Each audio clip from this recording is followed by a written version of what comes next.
Folks, it is January 29th. $250,000 remains at first place. The Senior Bowl is happening right now. We're drafting shippers all the way until September. It's Short King summer, dude. It just feels like no one in fantasy sports ever learns anything. Does he mistime it, or is Brock Bowers just a grown man? Brock Bowers is just a grown man. Dare I say, Rich, football might be back. In the words of Lane Johnson, this offense looks constipated. It's Short King summer. All right, Mr. Cheslium, we are here on Wednesday, January 29th. I wanted on the record, I did not big time you. I just don't schedule things well. Brian told me this time last week, this was the only time available that Utica and Dan and Pat and Justin and Adam could all do the stream. I meant to tell you, and then I didn't tell you. So it is my fault, but I wanted on the record. Yeah, I mean, if we're getting on the record, right, like, I understand that we have a show scheduled at the same time. I've never once said, hey, well, okay. I never once have said, hey, well, straight up, this is, I got another show at this time. I've not said, hey, the Swolecast is coming up. I've not said, hey, I have another show. When we started doing this, come up with something for me. When we started doing this, we used to do it at noon. Then we changed it to 11, and then we changed it to 10. So on the record, that is also not true. But I will accept this one is my fault. So if you were really waiting for this at 10 and you didn't get it 100%, it is my fault. And we're gonna do what we came here to do. We are both gonna draft against each other in a big board draft. We are hopefully both in. As a professional, I thought you would have told me pre-stage, like, hey, we're not recapping the playoff games. We're just jumping right into a big board. I wasn't thinking, ooh, influencer 101. Influencer 101. I was thinking that, like, oh, we're going to recap the playoff games. Then we're going to go into a big board draft eventually. And I wasn't really looking at it. I just caught the private chat out of the corner of my eye. I was like, oh, we're jumping right into it. Well, here's the deal, Liam. I've done the math on how it's possible to do 150 big boards in about 2.5 months, and I gotta just be knocking them out is the answer. I gotta just be getting in and firing. So, and wow, Herzig's in here. The market has acquiesced to my 101 multi-years running. Jamar Chase. A little surprised here to see it go Saquon, Bijan, Gibbs. I get it, but again, I don't know if the takeaway from this past season is that first round running back is the smash. However, I mean, the market's pretty wild right now where, like, you can get Chris Olave in the 5th round. You can get Devontae Adams in the 5th round. You can get Devonta Smith in the 5th round. So, yeah, I think when it's just going to be, you can get Hollywood Brown in the 14th round. Curtis Samuel goes undrafted, right? Like, guys who probably have some value. Darius Slayton. Is Curtis Samuel going to be on the Bills next year? Yes. What's his? He has a 3-year contract. Well, he counts $9 million against the cap, but he can be cut for only $3 million against the cap. So I guess it depends. Like, they'll have the best info on injuries out of anyone. Yeah, it's interesting because he was like a big part of their playoff rotation after not playing at all in the regular season. So he probably was just hurt all year. Well, he was supposed to be a big part of the team, right? And then just wasn't.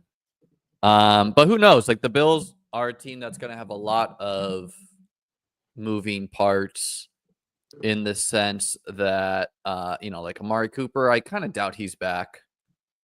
His target per out runs was like okay, but like, what even is he at this stage in his career? Oh, I mean, he's done, dude. He looked like a guy who ran like a 5.3. He's about as cooked as Hopkins. I mean, we were so sure that Hopkins seems super cooked. He's kind of expensive in these though. Yeah, Hopkins is he's mega cooked, man. He is I mean, he's playing behind Juju Smith-Schuster So in what the is this? Is playoffs. this a turn of leaf? You're at the 103. Your guy is there, Justin Jefferson, and you hammer and Bijan to talk us through it. Well, the 2-3 turn wide receivers are better picks than the running backs. You've got T, you've got JSN, you've got Wilson. London probably won't fall there, whereas the 2-3 turn running backs are Josh Jacobs and Chase Brown, who are. I mean, I don't know. I've seen the 2-3 turn running backs be JT, Cook, Chase Brown, Bucky Irving, Kyron. Blake Corum, broke his leg? Arm. So, yeah I mean, I kind of think he might just not be good, right? He's good. There's a wide range with these guys who disappoint year one. Year over year, we do see guys who disappoint. Examples from this past year is Tank Bigsby, absolute 0 to a little bit of something, where if the team was better, probably a much better pick. 1 year, Dawson Knox was literally a 0. And then the next year he was tight end 8 or whatever. And went undrafted. Right. So we do see these kind of younger players who disappoint.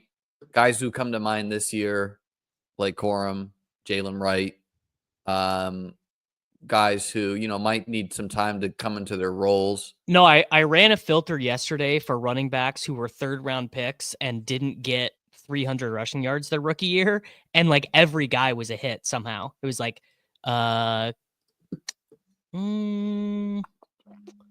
McBride for my rankings. I think after Bijan, you got to do T though. Can't start too far behind the 8 ball at wide receiver, I think. How are you reading T? I'm reading that he'll be a Bengal. What's your intuition? He's either a Bengal or somewhere where he is going to get 203 targets in 18 games or whatever. Yeah, I think T is, if he stays healthy, I think he is pretty much, and you could argue, depending on your perspective, you could argue it either way. It'd be better for him to get away from Chase. It would be worse for him to be away from Chase. I don't know if I feel very strongly either way. Probably slightly better for him to be on his own team, but very marginally. Probably has higher single game upside as a Bengal. I mean, if he's not a Bengal, you want him a Commander. And if he's not a Commander, you might want him to be a Patriot. You don't want him a Panther. You don't want him a Panther. You'd be okay with the Patriots probably, but I don't know. Wide range there. Drake May, Pro Bowler. Russell Wilson, Drake May, Pro Bowler. Someone asked. I'm pretty certain that Amari Cooper is cooked. He just looked so slow. I mean, the injuries are part of it. And it's weird to say because again, it's hard to join a team mid-year. Where and if you look at if you think through the Bills games, there was literally 2 games that got in shootouts, the Lions and the Rams game. And I don't even know if he got 0 targets in one of those games, right? I did something kind of risky because Chase Brown, I mean, he's either a league winner or, should be going in the 5th round, depending on what the Bengals do. My personal thing, I think I love Chase Brown, but I think he's done. I think it's over. That's just you totally guessing and you're not recognizing the upside. Because if you think about what the Bengals should do, bringing in a running back that's actually going to push him doesn't come high to my mind, right? They're cap strapped, their defense sucks, their O-line is terrible. So what they should do is they should fix their O-line and try to fix their defense and keep T. Higgins and keep Jamar Chase. And they had a good thing going with Chase Brown, right? So, and the free agent class is terrible. So it's who could even push him? I really the best running back class of the last 10 years. There's rookies, probably, sure. Yeah. There's probably 20 running backs who would make him a scat back or whatever. No, because you don't just do what he did and then just go to 0. like that seems like a very unlikely range of outcomes unless they like take Ginty, right? Well, I mean, there are like a billion examples of guys exactly who's done what he's done and then got replaced. Teams just don't care about day 3 capital running backs.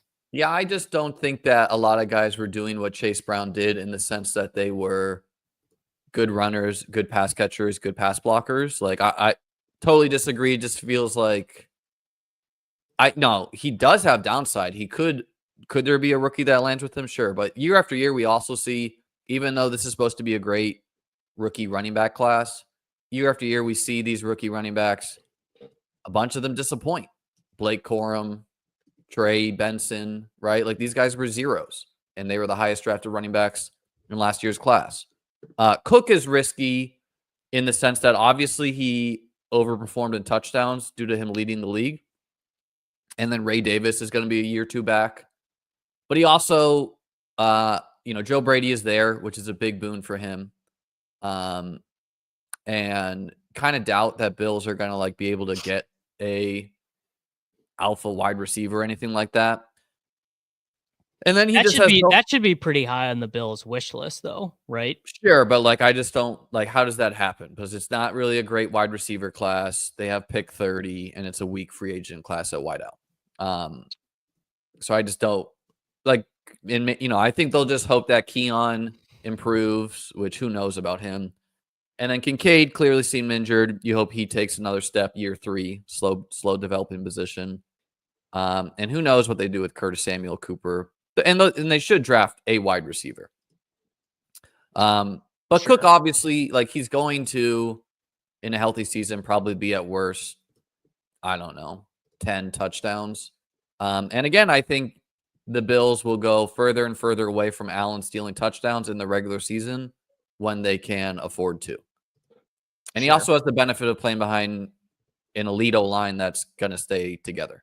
So in the last 15 years, these are day 3 picks. Let me make my pick here. Yeah, and I think none of those guys are a comp for Chase Brown. I don't really know if that's how it works. I think you should be getting into the minutia where, Kyren Williams, I mean, first off, Kyren smashed again after being left for dead. And secondly, like he's not athletic, so he is at risk of getting replaced by someone explosive. Jay Ajayi was pretty athletic. Morris wasn't. Howard was okay. Latavius Murray was sick. Chris Carson broke his neck and otherwise would have been fine. I don't really want to go Burrow here, but yeah, I'm having a real hard time with these early quarterbacks. They feel like the worst picks on the board because they really do. I think Allen Allen is especially egregiously priced. That will come down. And then the tight ends too, where it's like you can get a lot of tight ends you like actively like late in the draft. Not just like, I hope this guy's okay. And that kind of makes Trey McBride, like I love Trey McBride, but kind of makes it a tough click in the second. I've done a couple with Trey McBride early and have not liked the way they feel. Someone's asking, is Zach Moss coming back to the Bengals? If he does, he will be clearly the 2 where, like, I think that would be like a 70-30 situation. Yeah, I mean, they're just going to take a guy in the 5th round, and if he plays well, then Chase Brown will be in a timeshare, and if he doesn't play well, then Chase Brown will smash. But these teams just don't care about 5th round picks. They just replace them all the time. Like Philip Lindsay, really good example. He had like 1,400 scrimmage yards and then got cut. Like they have no allegiance. But Brown was a guy who like touted, could get 30 carries a game in college, then did it in the NFL. I mean, he was my most drafted player last year. Everywhere else but running back. Well, every team needs help. I don't know. They obviously I've got pretty good chance of being wrong because if Chase Brown is the only guy there, then he's going to smash. But I think he is basically priced at his Pico top. I don't see any way he could ever get more expensive than this. Well, no, because if he is just Chase Brown, he's a first round pick, basically, right? He's a 1-2 turn guy. And I think a lesson from this past year is like Derrick Henry and Saquon, they were risky picks in the sense that Henry was old and Saquon was very inefficient the year before. However, most, myself included, recognize they have major upside, right? And so you can't just play for safety with every pick in best ball. You should be embracing guys who have downside but mega upside regarding Chase Brown. On the quarterbacks, like all these guys, I think if you give it a month, are just going to be back in the 5th and 6th round. So like I will not be doing Joe Burrow in the 4th a lot, 4 or 5 turn. It's just like, and him being so close to Jaden Daniels, Lamar Allen, who big tier gap. Mahomes a pretty terrible pick in the 6th too. Like Mahomes is like unclickable right now. Yeah, they clearly are not going to push themselves in the regular season unless they have to, right? So I don't even think if they have to, they'll do it anymore. I think next year they're not going to get the bye. I think next year they're just going to win like 10 games. I mean, getting the bye is extremely valuable. But so if they can get the bye, they're going to get the bye. Every team will get the bye if they can get the bye. The defense will be much worse next year, And the offense, I guess it'll be better if Rashee plays, but if he doesn't, they also are probably going to have to replace, because either Kelsey's going to retire or Kelsey is going to be like so old they just like can't use him in the regular season. I think they are potentially going to be worse on offense next year than they were this year. We just saw Chris Olave go in the 6th round after Khalil Shakir. That like that's crazy. And something I really love is T. Higgins, Jalen Waddle, Devonta Smith. These 3 guys have been similarly viewed at times in the years. And what the market just does year after year is whoever did well the year before. Whoever did well. Yeah. 2-3 turn. And the other 2, hello to the 5th round. Yeah. Right? Jalen Waddle goes in the 5th. True. Devonta Smith went in the 3rd in this one. Wide range on him. Debo, dude, I don't know about Debo. So the top 5 running backs after the top 4 after Gene T. How you viewing that? I think it is definitely Hampton 2nd. I actually have Caleb Johnson ranked over both the Ohio State guys, and I have Devin Neal ranked really high relative to consensus as well. I think Judkins has the best ability to come in and immediately be a 18 touch per game guy, but he also got injured in every year in college. And I do wonder if one of the teams that takes him is just like, well, we're not going to give you the ball that often because of that. And he was much worse in his sophomore and junior seasons. He went from like 3.8 yards after contact average to like 2.2. And do you view these guys as 2nd round picks or 3rd round picks? I think Henderson actually probably goes ahead of Judkins in the NFL draft. Some team, he's going to run like a 4.38 at the combine. No, I don't think at the 1st. I think if there's a surprise running back that could go in the 1st, it'll be Caleb Johnson. Okay, so we got Gene T, Johnson, Henderson. Because I'm gonna get my big board rankings out this week, tomorrow or Friday.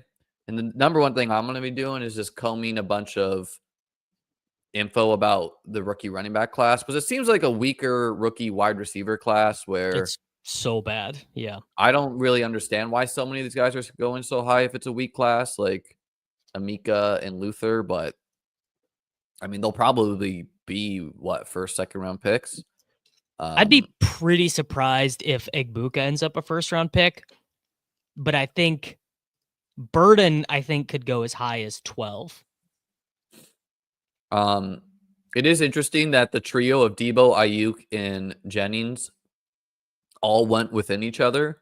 In some senses, Jennings is the safest pick in that he's not injured and we saw him be good. He could and have a certainly be the rapport with worst Purdy. pick, though. Like, Ayuk is ahead of schedule. Debo doesn't get traded. Debo is healthy, and Pearsall Ricky Pearsall comes along. Yeah. Yeah. I just wanted on the record, I did not go to Kansas. I just wanted on the record, I went to Kansas State University, which is the rival school of where Devin Neal went. Devin Neal is just an insanely good running back, and the concern about him was size, and he weighed in at 220 at the Senior Bowl yesterday. So he is big. He is going to be, my prediction for his opening week BBM ADP is like running back 31 or something. Pacheco's either a smash or he's like the worst pick on the board. I feel like he's like such a what Kyle Dvorak tweeted this the other day. He said he did like the edited Wikipedia entry. Isaiah Pacheco, former professional running back who played for the Kansas City Chiefs 2021 to 2024. He seems like a guy who will get displaced by a rookie. Because he's never even been that good. He just like ran hard and people liked that. Ayuk. Chiefs are drafting a running back. The nice thing about Ayuk is he got hurt early in the season. Debo is a huge mystery box where he was brutal, man. But okay, but if you look at the splits before and after the pneumonia, it's crazy. Yeah, you got the pneumonia, you got that. So, Jaden Reed seems too cheap to me. Where I think Jordan Love just got hurt, and like people are not giving that any credence. What if they use their first round pick on a wide receiver, or I think this is even more likely, trade their first round pick for a wide receiver? Well, I mean, who could you even trade for? I was going through this yesterday with Crane. I got a pick here. Like literally who? Well, the true dream one would be Garrett Wilson. That's not happening. It's really unlikely. I don't think it's impossible. All right, I need a running back, but God, they're terrible here. I mean, Ramondre has like such a big contract, but also is like at risk of just being whatever. I feel like I'm putting him in the also dust category. Like I'm just, it's so hard. He seems pretty unclickable to me. Like he I think is going to retire, right? I don't think he's going to retire. I think it would be too hard to go to 3 Super Bowls in a row and then retire. I think his usage is going to be even worse next year. I think he is going to play like 60% of the snaps, get like 4 targets. He's going to be like Jason Witten. My team is like either going to smash or half my guys are going to not play until week 5. I do like, I don't think I love this price on Diggs, but I've been taking him like right around here, like 103 to 114. I mean, what is the functional? Okay, Diggs is a year older. Okay, so Chris Godwin's a free agent. So yeah. But we've seen him not. I think Shakir is overpriced. I like Shakir, but I thought the market would not be having him where they do. And in half PPR, like if this was on like the FFPC, like full PPR, I think I could get with it. I mean, but Shakir's a great PPR. player. It's just, it's quite unlikely that, I don't know, he's going to be like wide receiver 15 in the, where, I mean, like Michael Pittman, if you get someone else other than Richardson, he could be good, right?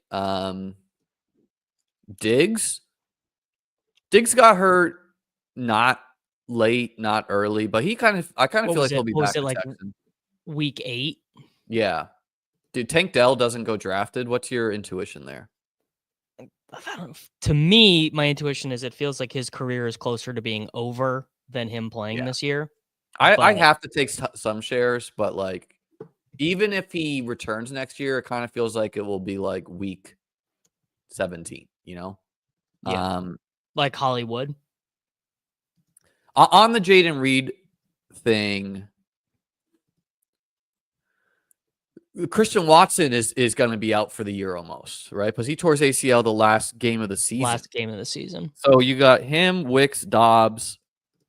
Jayden Reed will certainly be out there, even if there is a better guy who comes in.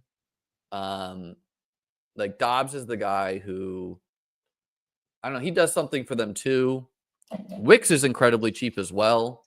Reed's usage just got so bad. Ended the season with a 19% targets per route run, just like really like just no, it was terrible. But stuff. he was a second round pick in the resurrection drafts. Yeah. Week 6. Isn't that so? It's like and after Love got again with the theory that Love was just really hurt, no one was good for the Packers in the passing game past like week 4. Maybe Jordan Love was just totally buoyed up by a total outlier performance against the Dallas Cowboys in the playoffs, and we were all kind of hoodwinked, and maybe he's not that good. And the 49ers, he played well, and he played really well against the Eagles week 1, which is like the best defense in the NFL. It's true. And then the Packers like went so run heavy, and everyone's being like, "Oh, this is just LaFleur." I think it's, it is what it is there. So Swift is a pretty great pick if he can dodge Gene T. But man, Ben Johnson hated him when he was his coach. Well, but you could squint and see Swift as Gibbs and Roschon as Montgomery. No, I agree. I currently am living in fear. I'm at the point of the offseason where every rookie running back is the greatest running back of all time, and they're just shoe-ins to be NFL starters, So all these guys who are in like marginal spots, I'm like, well, he's easily replaced. Like Tajay Spears, cut him. DeAndre Swift, Saskatchewan Rough Rider. I'm not even saying I'm right. I'm almost assuredly wrong. You're almost assured. Like that's something I've done year after year is just like, and I think it's a lesson from the past year. The James Connors of the world, the Tony Pollards, the Swifts, even the guys who are kind of boring, Brian Robinsons, these guys were valuable. Now, obviously, some of them will get hit by a rookie. J.K. Dobbins, even like he's Dobbins is that is not happening, bro. They need to run the ball way too well. They are drafting a minimum. I'm not saying he's going to be a Charger, but they might even be the Najee team. The Chargers might even be the Najee team. No, I don't think Najee could maybe be the Montgomery for the Bears or something like that. Najee is going to get so much money. People are going to be so mad about the free agent contract this guy signs. They're going to be like, what the fuck? How did Najee Harris sign for so much money?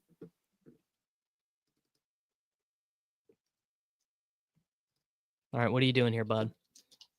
I'm thinking. Rico seems like a very risky, like he almost assuredly is going to get hit by a rookie.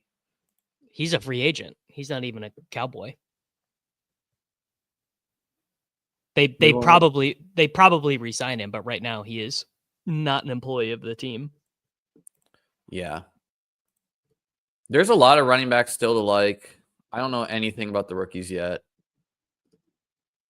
It's just a really good year to need a running back. ETN versus Bigsby is an interesting thing where, can call ETN the Rachaad White and Bigsby the Bucky Irving for the Jags. Now, Bigsby's not as good as Bucky in all likelihood, but that's the hope. Rookie running backs are basically the best picks every year in fantasy. Can't really think of a year. Some of them are, but others are the worst, right? Right, but has there ever been a year you've played fantasy where there hasn't been like 2 rookie running backs that you were like, oh, I really wish I would have had that guy? I can't think of one year I've ever played that rookie running backs weren't the skeleton key. This year it was one Mr. Bucky Irving as the guy you needed to have. What's your intuition on Cooper Kupp? Worst pick on the board or best? 9th round. The truth is probably more in the middle. I think he's probably a value where he goes. Liam, here's my olive branch to you. Dalton Kincaid. Dalton Kincaid in the 11th round. You're getting 100 targets at tight end in the 11th round. Well, I mean, I think the big thing with him is obviously he looked pretty brutal post knee injury return. And then I don't know if you saw what Knox said, but Knox said he had a torn PCL and fluid in his other knee. And he looked noticeably worse, right? So, and again, I don't know if anyone's coming out that can even be it. Like, I guess Chris Godwin is like the only hope that a healthy Chris Godwin, which how healthy he could even be is a question as well, is like the lone alpha out there. Then you got like the Cortland Suttons. Well, T. That I don't think that's realistic for Buffalo, but no, it's probably not. No, like so. T, sure, but I don't think that's happening. You'd be pretty stoked if he was a Bill though. T. Yeah. Well, and even look, Kincaid. Reason not to pick him is I think if I wait a while, Tyrone Tracy, also rookie running back. Yeah, if I just wait a while on Kincaid, there won't be a lot of people willing to add context to his season. They'll just be like, he sucks. He dropped that pass, and he's gonna fall a further round. And the other thing is, there's a lot of like, why is Cade Otton going in the 160s? That's an egregiously cheap price on him. He was like a 6K DraftKings player for a bit. And now you don't have Chris Godwin. So like I think most people believe that he is going to return to the Buccaneers though. Godwin? Yeah, that's and in what shape is the question, but so yeah, I think it wasn't that gnarly of an injury, right? Like he just had a surgery and the surgery was successful, right? I mean, I don't know, dude. Like once you get 3 or 4 injuries, which he has had, first of all, your will's got. Like, is your will still in it? Is your will still in it to work as hard as it once was? That becomes a legit question for every person as they get older. You know, I mean, he was the wide receiver 1 last year. He was until whatever injury happened to him. Damn, but and then if you remember when he returned off of the injury, here. When he returned off the injury, he was pretty terrible that one year. I think he just kind of ran cold on touchdowns too. No, he was bad for a couple of years in a row, honestly. Yeah. Come on, dude. Don't do it, Herzig. Don't do it. Don't take Geno Smith. No, he's gonna take Devin Neal. I'm tilting. Kincaid doesn't produce at all, but he does run a bunch of routes, and in the 11th round, that is what you want out of a tight end. And now it's like you're totally spoiled for choice with all these tight ends. I think I'm going down. I'm going down with we will talk Bills Chiefs at the end of this draft. I think the Jaguars are a very interesting team where I think Kirk is back. Like he still has a contract with the Jags. This is the time of year where I learn like every player's contract in the NFL. Yeah. But so he got hurt somewhat late. Remember when he was the most expensive when he was the highest paid wideout? This is his last year. I think he's staying a Jag. And so, you squint at it and you say, okay, Kirk is the Godwin, not as good. Brian Thomas is the Mike Evans. I do, Zach. I like what you're throwing out. What if the Ravens dump Andrews and he goes back with his Oklahoma brother Baker Mayfield? And then Evan Ingram is like Otton. No, Ingram is like the best pick on the board right now. I think he's a pretty great pick. But I mean, Kirk in the 13th round. This is something that happens to Kirk every year too. But yes. I do have a lot of guys like Ayuk, Diggs, and Kirk on a team. Is like, how much production am I getting weeks 1 through 4 out of those 3? I don't know. Jerome Ford is also a pretty awesome pick because he's like, they're certainly going to add a rookie, but he's probably just the starting running back for them in the beginning half of the season minimum. And then he can be the 2. Because Chubb's out of there, dude, right? I believe. Well, who would sign Chubb? because he did sign the contract. I mean, don't they just give him like the most pitiful? I mean, he might retire, man. I guess he could. I guess he could retire. But if Chubb plays this season, he will play for the Browns, though. Don't you think that's the most likely? Yeah, but what week? Yeah. What was his injury? He broke his foot, maybe, or something. That I don't remember. Nick Chubb injury. Yeah, I think so. People are saying Davis got his revenge. They don't even realize that Davis is a bandwagon fan, akin to the guy who rooted for like the Yankees as a kid and the Patriots and the Cowboys, and the Niners. Right. No, it's just what is that? I didn't do anything. It's not like I was on the field for them. The best team won, and that happens. Well, I mean, the hugest win equity swing in that game was the likely first down, not called first down, tush push. Now, you know, they get that. Who knows what happens? Obviously, that wasn't the only play in the game, but that was huge, you know, up one there. Stinks Christian Benford got hurt too. Man, Kaiir Elam, like, that is where, like, if you want to put fault they were fucking cooking that guy, man. I've never seen a corner get. He gave up a 37-yarder to Juju, man. That was brutal. Dude, I mean, if you paid attention to the Bills Chiefs, this has happened every year. The Bills have a big defensive injury where Mahomes just keeps targeting. Like last year, we had AJ Klein covering Travis Kelce. And that's why I told you I'm not worried about Kelce. I knew he wouldn't have a big game. But once Christian Benford got hurt, which honestly, they probably rushed him back for the game. Like, hope he's okay. And, you know, a little poetic, DeMar Hamlin took him out. Unfortunate there. Yeah. But yeah, no, Kaiir Elam was a first-round pick, dude. He lost his job to Christian Benford, who is like a sixth-round pick. So, yeah, if you want to put fault on the Bills' decision makers, I've said for a long time, the worst thing they did was get Von Miller. Like, why are you paying $120 million or whatever to a dude north of 30? They thought like that will beat the Chiefs. Why don't we just get ourselves a Brian Thomas Jr., you know?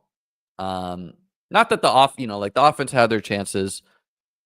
And then, yeah, Kaiir Elam was a whiff. But then they had value later in the pick. So I don't know. You know, ultimately the game came down to a possession at the end. But who knows? Like the Bills might have scored too quick even. Like they had the ball with 3 minutes and 33 seconds left and did not generate a score. Well, they were churning clock. Should they be in that position when they had that first down? No, but is what it is. What is Cedric Tillman's injury? He had a freaking concussion, dude. Like he went on IR with a concussion. That's scary. Yeah, I think the deal is people read too far into all these games. Like they are just one game, but the Chiefs don't make mistakes in the playoffs. They play mistake-free football, and if you don't play mistake-free football, Mahomes dropped a fumbled snap, and that twice on the same drive actually. And that if you slow that, Ed Oliver actually did get the jump on that. It just like because the tackle goes, then he goes, but the refs, you know, whatever. Is what it is. I think the Eagles have a better roster, but I don't know if it will matter for many reasons. Yeah, dude, it's rigged. I got the script. Obviously the league is clearly they've called it in for a team in the biggest market in Kansas City, Missouri. I don't think that's what's happening, but it is unfortunate when like a lot of 50-50 calls go one way. Power law, brother. The universe. What was your thoughts on the worthy catch, non-catch? That was kind of crazy. It was definitely not a catch. I know why they and it maybe helped Buffalo. Like it maybe helped Buffalo because they scored with enough time for them to score a touchdown as well. But like that was kind of insane.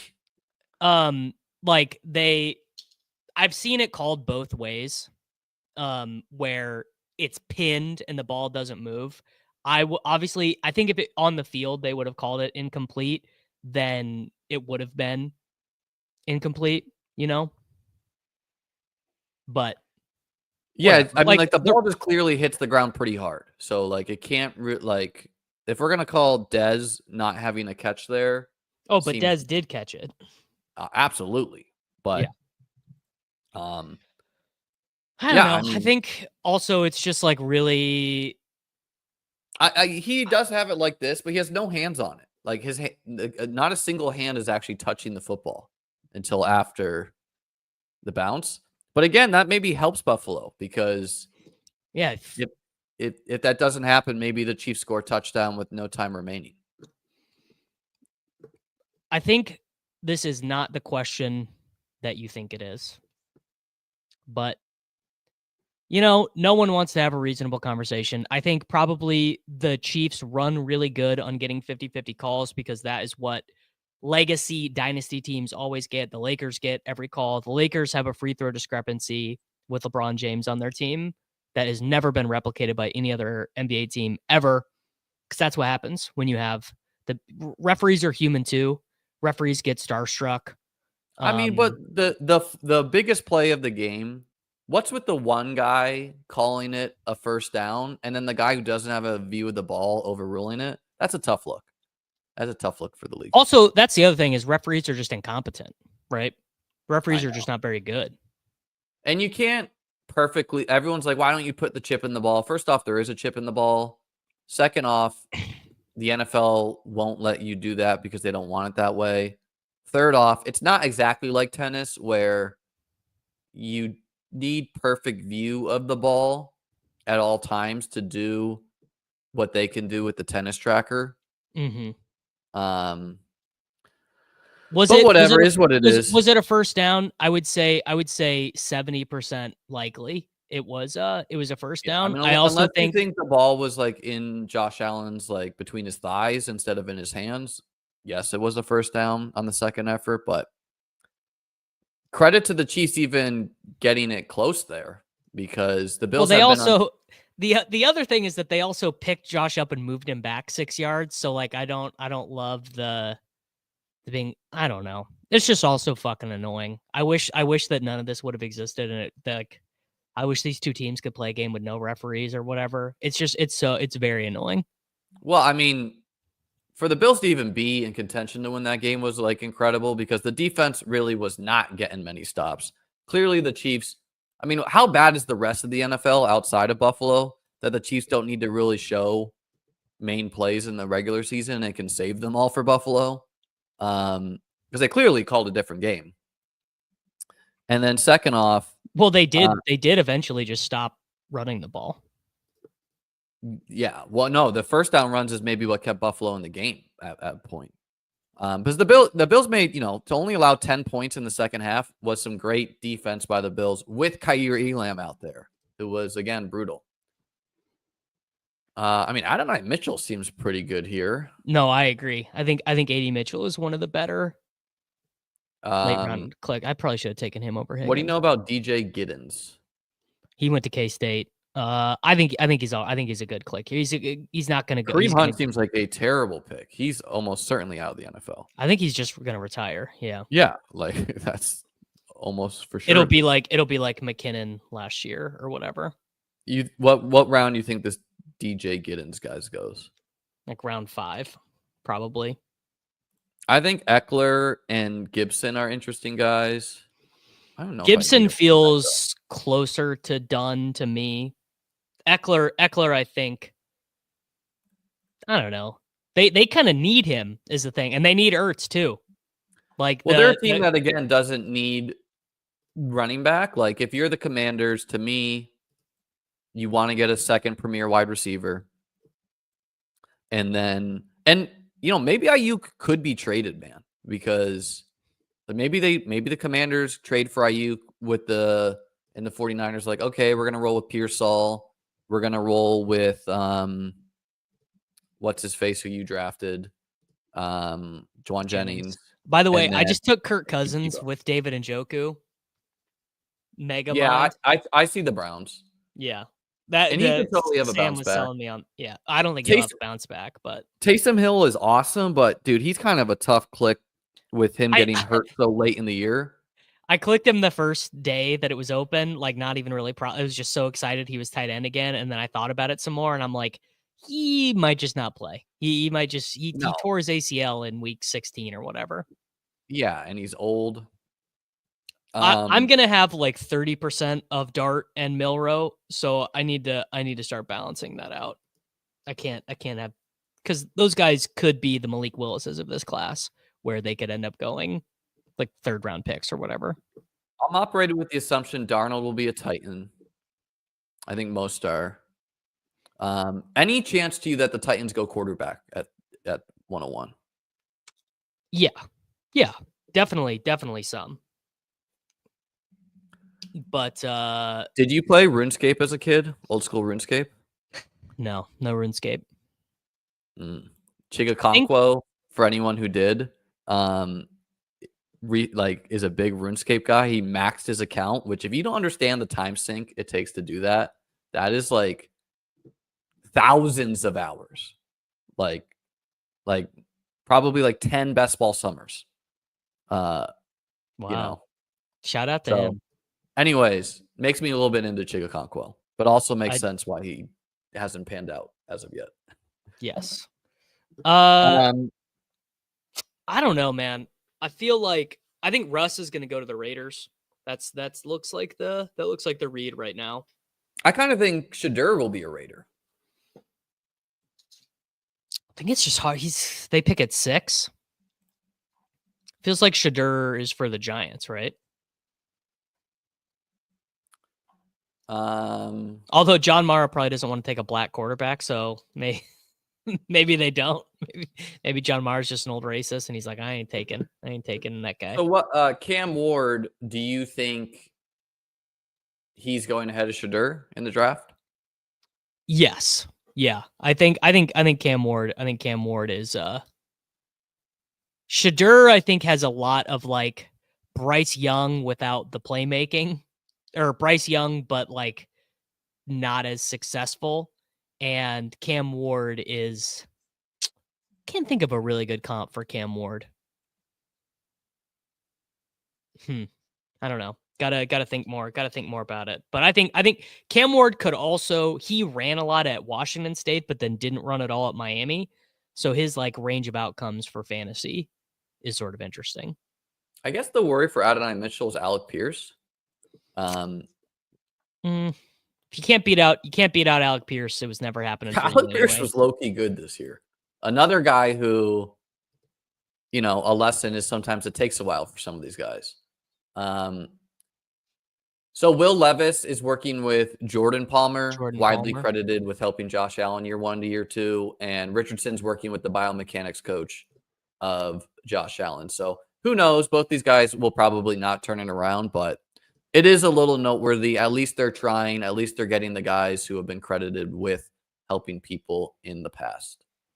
Where do you think Gesicki signs? I kind of think the Bengals. Gesicki to the Chiefs? I think Tyler Warren seems like a Ram, but I'm gonna take Higbee anyways. I've been taking Higbee. So like this Gunnar Helm guy is Jackson Dart going to start next year? Yeah, I think so. Yeah. So this guy Gunnar Helm, he was 2nd on Texas in receiving, more yards than Isaiah Bond, who's like maybe going to be a 1st-round pick. And I was looking at Mock Draft Database yesterday, and he is expected to be a 3rd-round pick, which is crazy for a tight end this late. Like he's going like undrafted compared to Fannin. So I don't know what to think about my wide receiver room. What do we got for Chess Liam? Chess Liam's wide receivers are Jamar Chase. It's either going to be terrible or it's going to work out. Well, you have 4 guys coming back from injury. So yes. that is who are you including Tillman? Like, are we really including a concussion from a full year later? Well, I guess he could retire. I was gonna say like I think it's open to a medical retirement there. But Helm is my new tight end 3 flavor that I'm doing right now. There's a lot of different guys to like. Ben Sinnott seems like people forget that Trey McBride was an absolute zero his rookie year, and was like a late round smash. That feels very Ben Sinnott-ish to me. So I like the theory. What I'm worried about was that he was a fullback in college, and then they just played him at fullback. Like most of his usage was as a fullback. I don't know. Do you care about that at all? He was pretty productive. He was like his whole team's offense, though.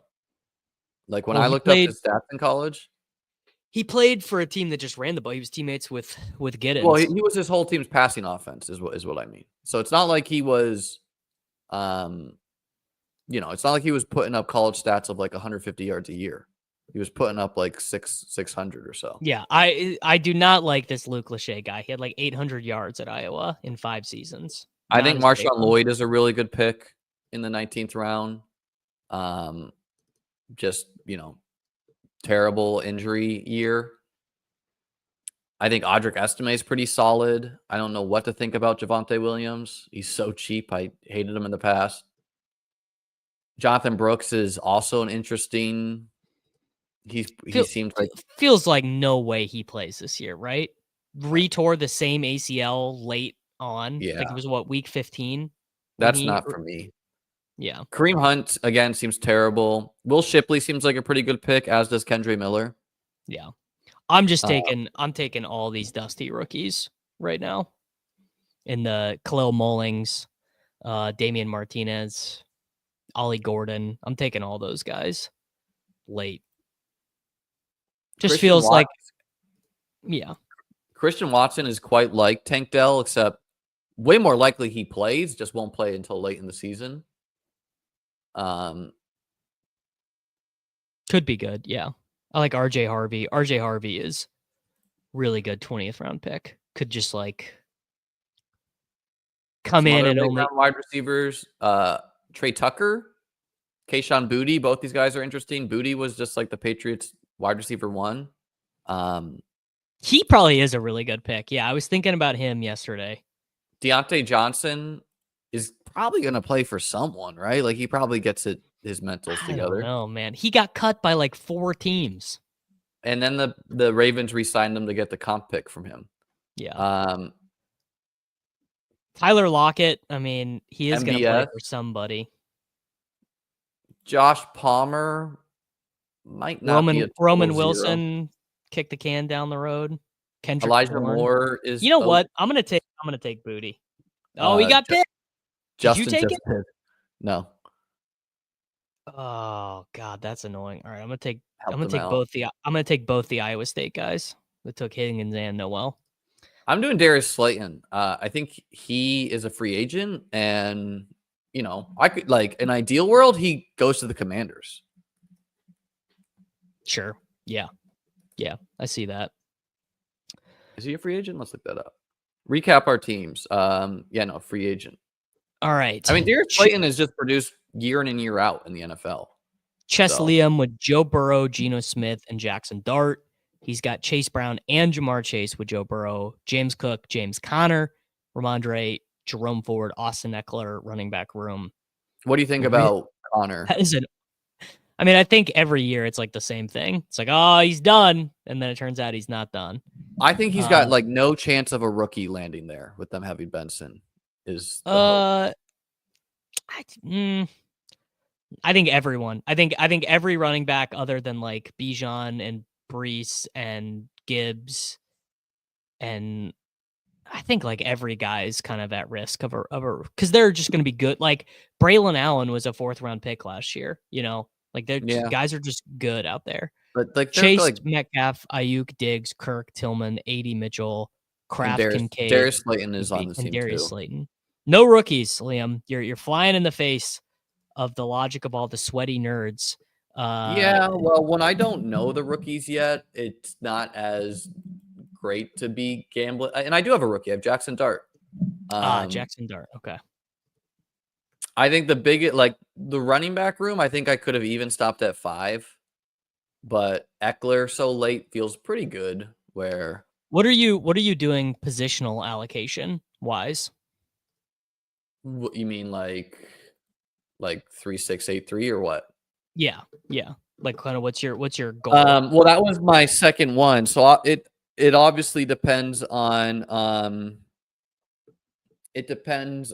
how I allocate the draft capital, but like I think on that team it was defensible to stop at 2 QBs, and just go and add a 9th wide receiver. So it will depend. Like if I go early tight end, probably stopping at 2. If I go late, 3. If I go early quarterback, especially one of the big 3, probably almost always going 2. And then the running back versus wide receiver will depend on when I draft them. Where, I mean, there's just so many wide receivers to like throughout this draft, where some of them are risky, the guys returning from injury, but some of those guys are going to be good picks too. So, 3-6-8-3 is like the prevailing wisdom of a 20-round draft, but I always adjust based on where I've taken guys. This is how I feel. I feel so, like, yes, everyone's in these drafts right now to draft rookies, but the thing is, if you're thinking about it as a market-based exercise, some of these rookies are going to be completely undraftable at even close to these prices later on. So, like, let's just for example, let's say Damian Martinez is a 3rd-round pick to the Los Angeles Chargers. I just got him in the 19th round. He's going to be a 12th round pick at best, maybe as high as like a 10th round pick, or a rookie wide receiver. Or Jackson Dart. You just took Jackson Dart. Jackson Dart goes at 6 to the Raiders. Jackson Dart will be a 13th round pick instead of a 19th round. Well, he's got rushing ability, right? I mean, he is mobile in the sense that he is not a total statue, but I wouldn't say he is a runner. If I couldn't get him, I would have passed on a 3rd quarterback. Sure. Yeah, I think that. Which doesn't feel like great going in with just Joe Burrow and Geno, but also Joe Burrow is incredibly, like, an incredible floor ceiling combo. And like, if I'm the Bengals, my number one priority is to fix the O-line and then fix the defense. Wouldn't you argue that could maybe almost make him worse if they fix the offensive line, because then he's not scrambling? Like, some of what he added last year was as a rusher. What I was going to say is what's so great is they almost assuredly will have a bad defense again. So he's going to be in shootouts again, right? Where you look at a team like the Chiefs, the Bills, the Ravens, like these guys probably improve their defense. Like, especially the Ravens, like Lamar benefited a lot from shootouts. Another really nice thing about Jaden Daniels is like they probably won't be able to turn that defense around in this, like that. Their defense did well at points, but they're not going to be able to make this thing like legit. By the way, Patrick Barnes YouTube, I always thought this was a guy advertising for his own best ball channel, and I was like, okay, that's interesting. No, he's got like 465,000. Yeah, I didn't realize it's like a callback to like one of the biggest YouTube channels back in the day, and like a little dog video or something. No, dude, that's just him. Yeah, well, I didn't realize that is. I didn't realize that. Like he made me like it way more. He works for ETR. He like helps ETR's YouTube strategy now. Oh, wow. Okay. Yeah. Tim Patrick, no, he's not a good game. Like, there's some good gambles late in the draft. I don't think Tim Patrick is one of them. Like Matt Collins went in that. Like, yeah, Matt Collins is going to get you some points. He'll probably be a Bill, but no, like I think the Bills need to add some speed. If I was in charge of their front office, I would say we need enough of these lumbering idiots. We need. Well, that's what Curtis Samuel was supposed to be. He was supposed to be some of the speed. Yeah. And yeah, I mean, I think the biggest, like, when Brian Thomas Jr. was falling in the draft, I was like, man, go get that guy. Puka, what do you think about Amon-Ra going after guys like Brian Thomas? I mean, I have St. Brown ranked pretty high. I've got him ranked ahead of these guys. I don't know if it's AJ Brown. What do you think about AJ Brown's ADP? 20. Oh, AJ Brown is like one of he's like a huge target. I think you want to have a bunch of him right now. Yeah, pretty absurd. It is a what have you done for me lately? Where if AJ Brown dropped 40 in the playoffs, first round pick. I mean, he basically just did what in the context of the Eagles offense, he did. I mean, what do you have 5 for 85 and a touchdown or whatever? Eagles defense gets a little bit worse next year. They regress. Someone gets injured or whatever. Then, it's all. I like Ladd McConkey, but I wasn't thinking he's going to be a 1-2 turn guy. That's kind of tough to stomach. This is the slappy start. Bowers Genty is as slappy as it gets. Won't be able to do that in a couple months. Genty is going way up. Big guys catch touchdowns down the field start. Brian Thomas and AJ Brown. It's a good start. Also do AJ Brown and Nico. Yeah, that I like that start a lot. Genty, yeah, he's fun. Going ahead of Achane. Honestly, I don't have a good explanation for why this is true. Why are all the quarterbacks? I really don't know. This is what's happening. Underdog releases the ADP. There's not been enough volume of drafts. People look at the ADP and they accept it as correct. And it might take literally until Best Ball Mania to fix itself. But all of those quarterbacks will be going multiple rounds cheaper soon. Yeah. And there should be a big divide between Josh, Lamar, Daniels, and then a tier where I think Burrow could even leapfrog Hurts. Hard to say.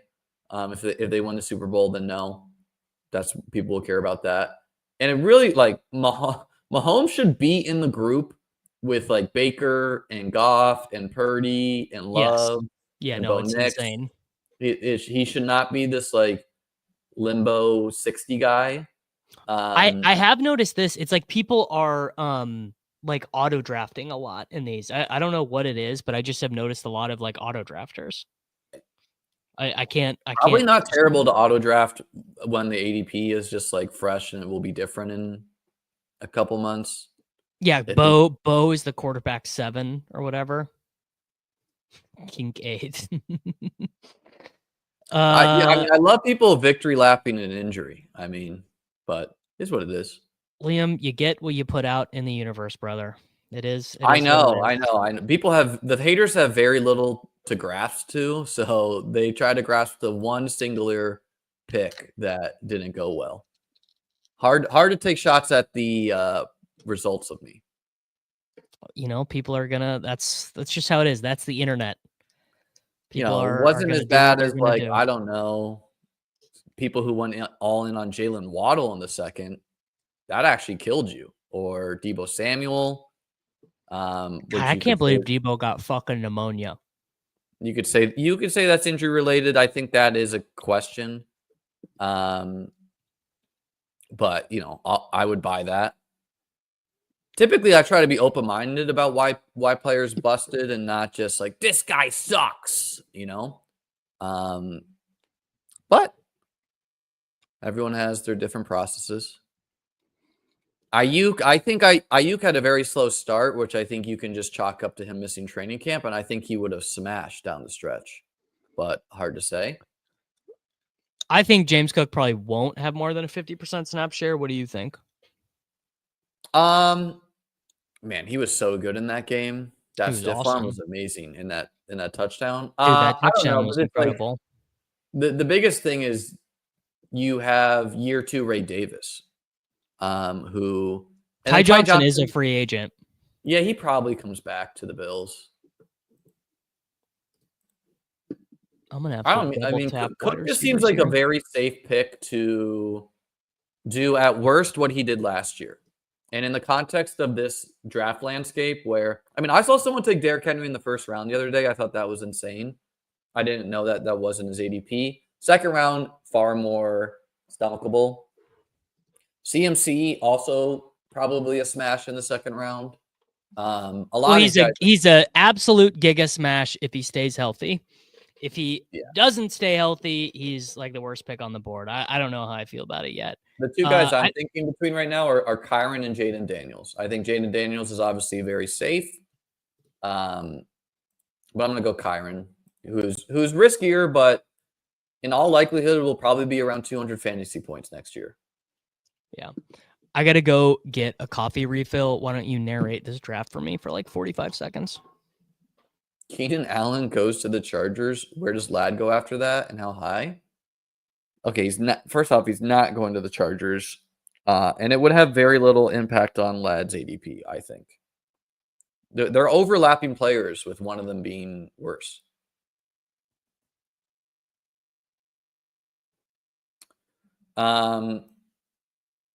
Cook. I mean, I don't know. He's not like a 240-pound back, right?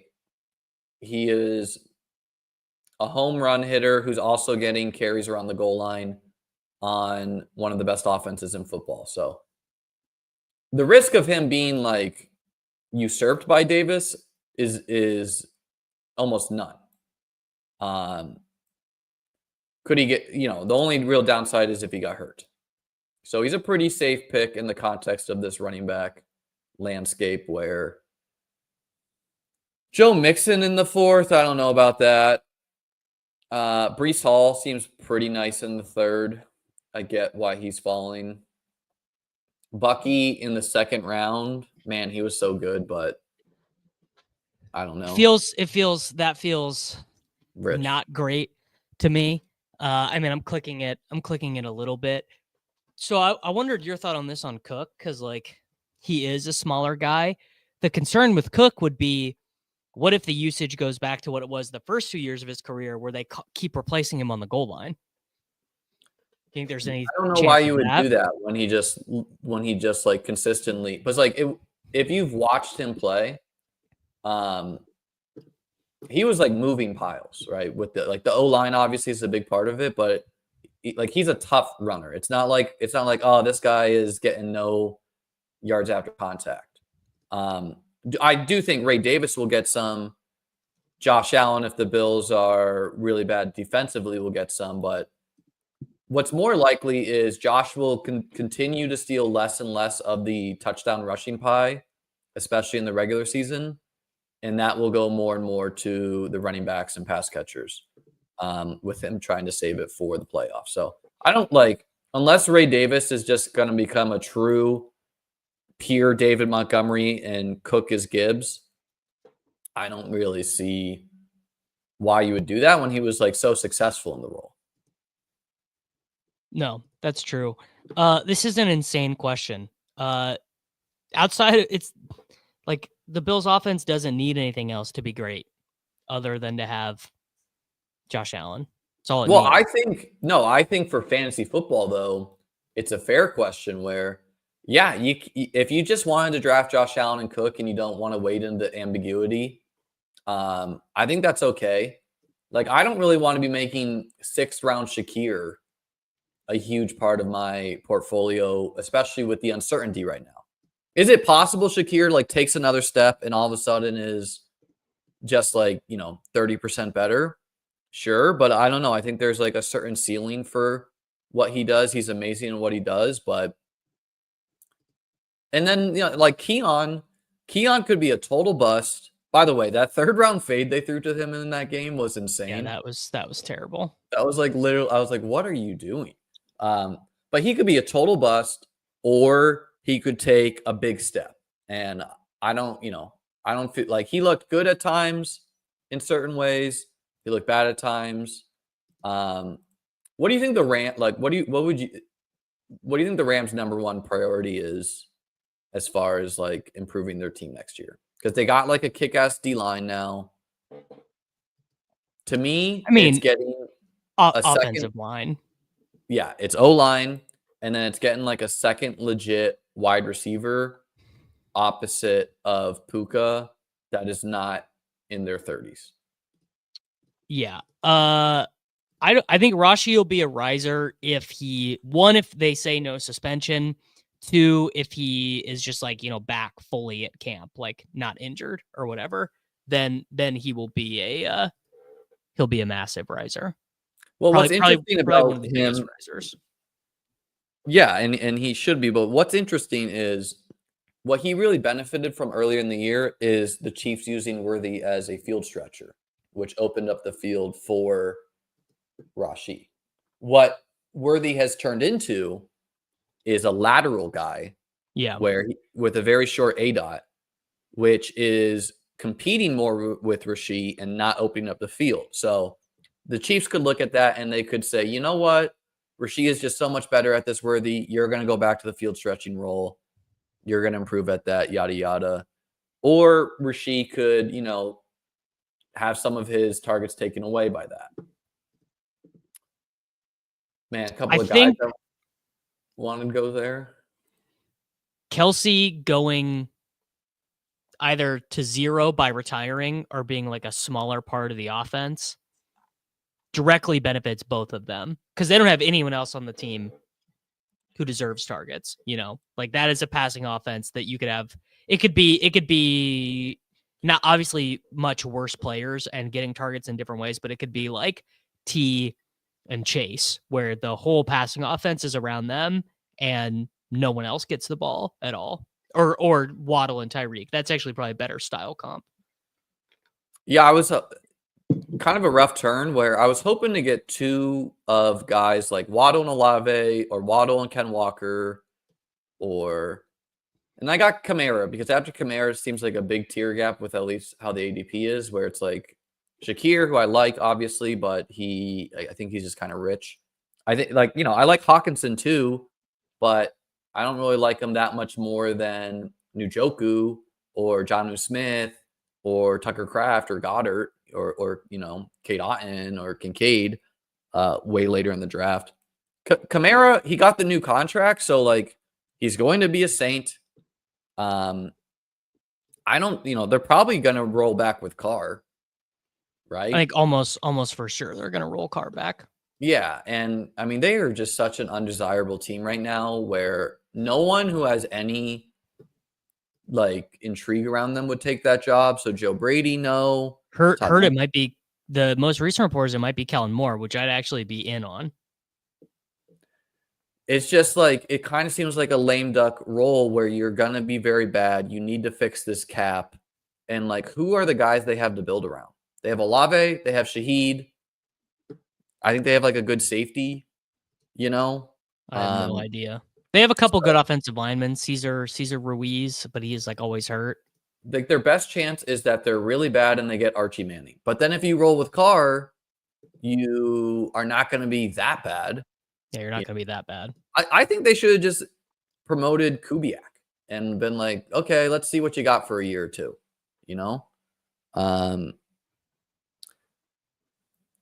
But yeah, Kamara, I would much rather Ken Walker. But what are your thoughts on Kamara? Yeah, I'm having a hard time clicking Alvin Kamara right now. It's just like same thing, same it's price. It's the same. It's literally the same shit as last year, and same price. But the running back market is way more expensive. And the faders kind of ended up being right. His efficiency went. His efficiency went to 0. The offense stunk. Everyone got hurt. It's just like I don't know. So it is kind of like vibes based, I suppose, where the vibes are terrible. What does that mean when a guy's going to get the ball 20 times a game? I don't know. I mean, he's only going to be 30, which like with how we've seen, like I do think with just like how science has improved, you can't really rely on the same age cliffs that were 5 to 10 years ago in the NFL. And he seems like a much better pick to me than like Derrick Henry in the second round, who is 32, has all the same age concerns, and is several rounds cheaper or more expensive. Obviously Henry could smash again.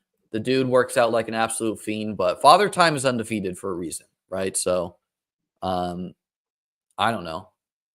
And then Kamara, like, you just know he's going to get the check downs.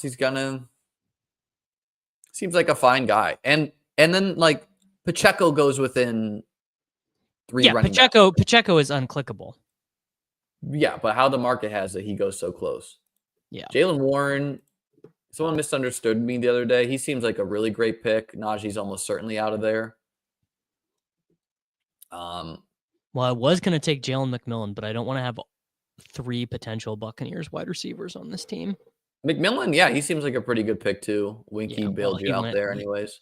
Well, I can take Downs and then... By the way, I think Jaden Daniels as QB1 is pretty defensible over Lamar and Allen just because his defense is going to be pretty bad. And, like, they have the most cap in the NFL, I think. Pollard? He seems pretty decent too. Seems fine. He's also probably at risk. Well, it's too late. I dawdled. Drake London as well seems. I should have taken another wide receiver. Drake London could be a borderline first round pick. What's Rashid Shaheed's injury timeline? I don't know. He doesn't seem great to me. Pacheco, I'll lay whatever price you want. Isaiah Pacheco will not be a Viking. Raphael, he costs like $500,000 against the cap in year 4 of his deal. He is locked in to being a Kansas City Chief.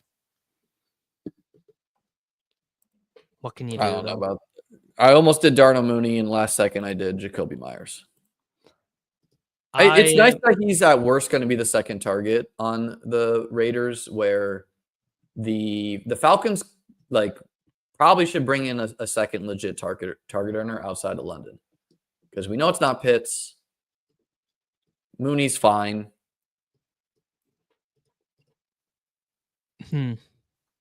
Yeah.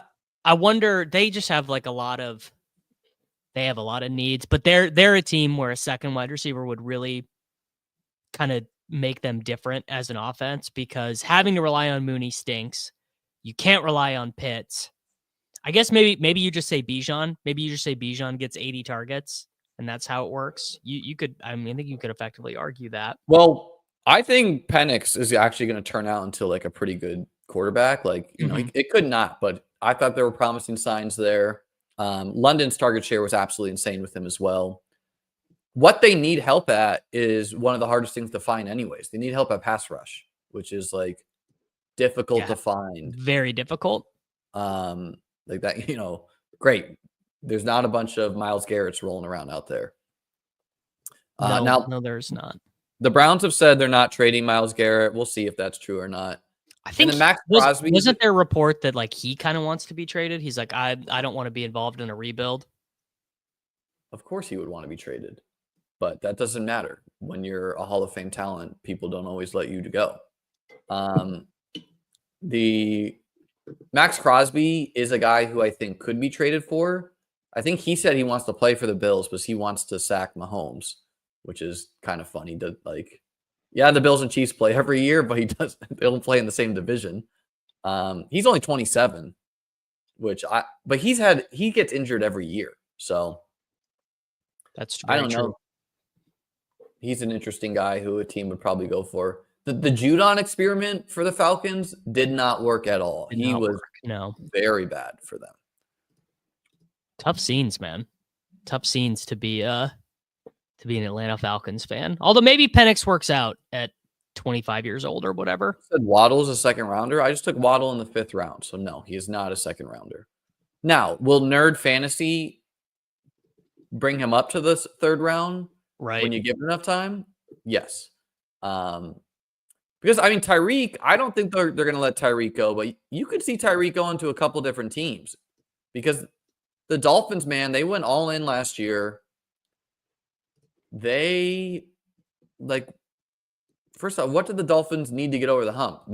Maybe the best defense in football, which is not happening overnight. And then Tyreek won't be good anymore. So I don't know. The Dolphins are kind of in like purgatory of just being like good and never great. And that is what it is. Are they even good? Well, they lost a lot of guys last year, so I think they will be good. Yeah, I guess they kind of had like the season from hell, sort of the same way the the Saints did, where just like everything that could have went wrong to make their team work went wrong. So maybe there needs to be some reevaluation of them. You think Tyreek is going to be a Dolphin? Because if Tyreek is, so. if Tyreek is not a Dolphin, he's probably being drafted too low, or maybe he's being drafted too low anyway. Honestly, I don't know. I just took Bo Nix there because he's a pretty safe guy, but I don't feel great about it. I would have gotten Diggs over Nix if I didn't get sniped there. Well, sorry, brother, but I'm taking your stack option. Oh, I wasn't going to go Marvin Mims. Fool me once, shame on you. Fool me twice, shame on me. Fool me 3 times on Marvin Mims, shame on you for even making it an option. I'm officially believing Marvin Mims hit one of my week 17 lineups, so I'm all the way back in. That's all it took, 100%. What can you do? No, I think Bo's a guy who you don't need to stack. Where obviously stacking is better, but they're going to have a lot of change. Mims is nice, but he's going to give some spikes, but also he could go back to 0, like the way Peyton is. I don't think that's likely, but he could. I'm not like super sweating stacks this early. You know what I mean? Like there's just so much left to come. However, the payout structure is insane in this. It's very top heavy. It's very top heavy. So like whatever you as a drafter think you can control for getting first, you need to do. Obviously, stacking is a part of that. But no, I agree with you in a vacuum. But then you look at the payout structure where it's like 5th place is 10% of what first gets. And you're like, ooh, okay. All the equity is getting first, That is a good point. That's a very good point. I mean, obviously you got to stack the pocket quarterbacks, or you'd like to. But Nix is not. You don't have to stack them because you're going to get the rushing reliability from him. Sutton's probably out of there too, and so okay, Mims is a good stack, but he's kind of rich, man. Kind of rich there in a 10th round. I guess he's not that different than Mooney and Shaheed, where they're all just kind of like the same archetypes of like downfield guys, catch touchdown. Goddard feels pretty good. Goddard is one of the best tight end values right now. I think Isaiah Bond, who BSP just took, is a really good value. I think he's got a decent chance of being a 1st round pick, and is being drafted after guys like Marvin Mims. Yeah, I'm gonna learn the rookies more later, so probably not gonna be taking it. Like I would have taken a Gene T or something, but other than that, I'm not going deep on it. I think Kraft and Goddard, they feel similar. Luke Musgrave not playing at all until the end. A little bit of a fly in the ointment there. Winky Chris, by the way, if you guys don't know who this is, he's like a huge Rams fan and Cooper Kupp's #1 believer. So I'm assuming he'll just 100% Kupp. Maybe he's a Whittington boy. Maybe he says it's over. Maybe. No, he went Kupp though. Whittington's free. He's a flyer, but he could be 0. I thought about going Baker too over Nix, just because you can backstack Baker. You can get with Cade Otton pretty easily. Because Baker in fantasy was awesome, and what's great about the Bucs is their O-line is same thing with Bo Nix. Both of these guys have like near elite O-lines, and both of them are in the Bucs case. Their defense was pretty bad. Now the Bucs are probably going to try to fix their defense. So I don't know if Baker's going to like just turn in the same year he had last year. And he's also losing Liam Cohen, who's going to call plays for Tampa. Yeah, but no one thinks Todd Bowles is a good coach. The Bucs are some of the leaders in like interviewing guys who you've never heard of who turn out to be great hires. So I'm not that worried about it. I mean, Trevor would probably be there for me, but I'm simply not willing to risk it. Trevor, I think, is a very strong pick. Especially when I take Brian Thomas in the first round. Herbert or Neal or Ingram. Go Ingram. Because I want Trevor. He's afraid, guys. He's afraid. He's trying to take me down here. I actually didn't mean to do that, but I just I forgot I was picking back to back. Got too many things going on. I'm gonna end up with a lot of Devin Neal if this remains his price. I don't think Jaylen Warren is going to be this year's Chase Brown. I think Jaylen Warren, at minimum, gets one rookie running back who comes in. Even if Ingram is probably better on a non-Jacksonville team, you probably would prefer Ingram somewhere else. This is kind of Noah Gray's targets have been replaced by Hollywood Brown's targets for Kansas City. Man, is Bobby Slowick gonna have a job, or is it is the Bobby Slowick experiment over? I don't know why I went Herbert there, but it's like all quarterbacks at the top of the draft, and I've taken Christian Kirk in every draft. So Warren was this year's Chase Brown 2 years ago. I don't know about. Yeah, I've timed Warren well. He was like one of my highest drafted guys. The 2 years was good. I faded him last year. I thought it was just kind of rich. And I'm definitely going to be back in, but I agree. He could be a guy could land there, but I mean, I don't know. What's not great is it seems like it's going to be Justin Field, which I don't think you would much prefer Russell Wilson type to check it down to Warren than Fields. But at the same time, Fields opens up rushing lanes, so it is a complicated thing. Sure. Jake Ferguson's like interesting. I think he is. How does he lose his job? Well, he won't lose his job, but what could happen is they add like an actual second legit guy opposite of CeeDee Lamb, but he's insulated somewhat in the sense that the Cowboys need a lot of help everywhere. And then also like Dak health questions where, I mean, Dak's probably a big value if he's healthy. Dak is one of the best quarterback picks on the board right now, I think. Yeah. Like for sure. I don't need, who am I going to stack Herbert with? Am I having to go Quentin Johnston? DJ Shark, dude. Did you see? He immediately after the NFL ended, he posted a photo with like a joint in his hand.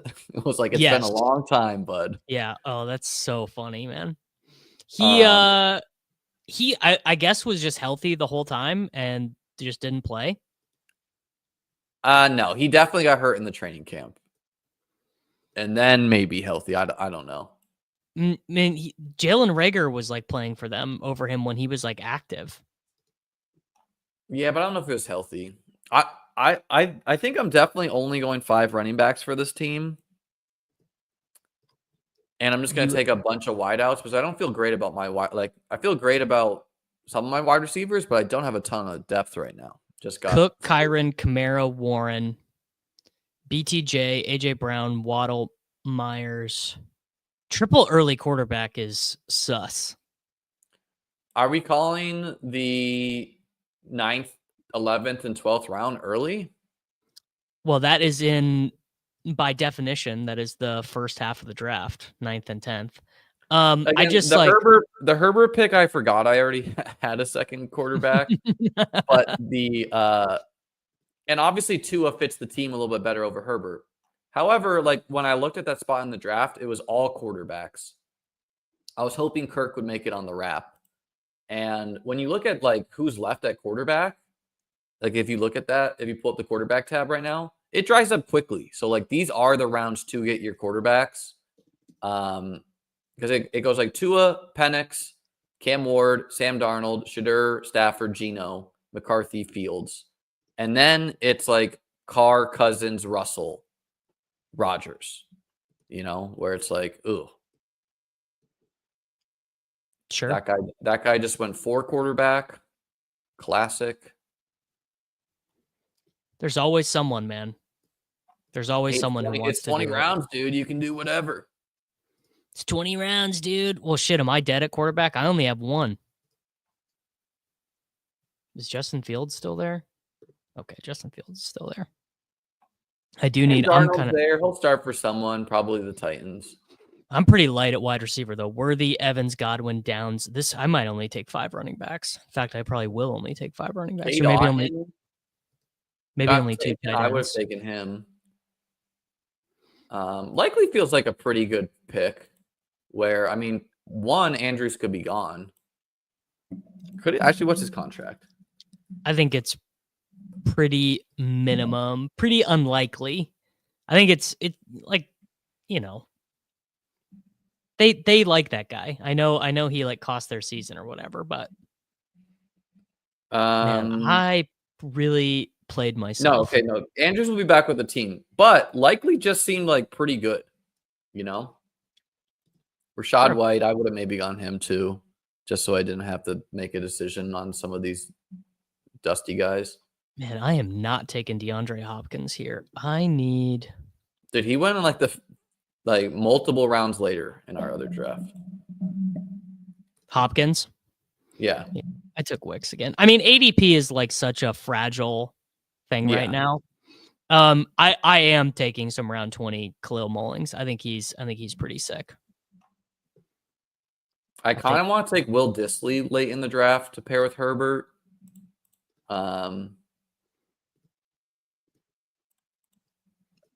But some of the tight ends on the board are still. I'm going to just do Amari Cooper. He's going to be with someone.